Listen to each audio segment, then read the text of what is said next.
വീട്ടിലേക്ക് പോവുകയാണ്. ബിക്കോസ് എൻ്റെ അനിയൻ്റെ അച്ഛതയുടെ ബർത്ത്ഡേ ആണ്. അപ്പം നമ്മൾ സർപ്രൈസ് ആയിട്ടാണ് കേട്ടോ പോകുന്നത്. ഗിഫ്റ്റൊക്കെ പാക്ക് ചെയ്തിട്ടുണ്ട്. നമുക്ക് പോകാം.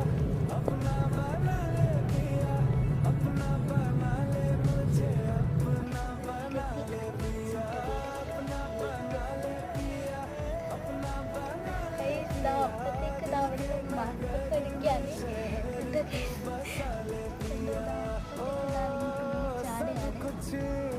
അപ്പൊ ഗൈസ് ഇതാണ് മൈ സിസ്റ്റർ.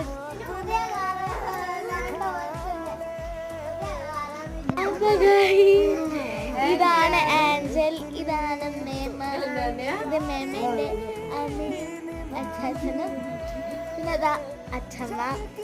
നമ്മള് ബർത്ത്ഡേ ഗേൾ അകത്തുണ്ട്. Happy birthday.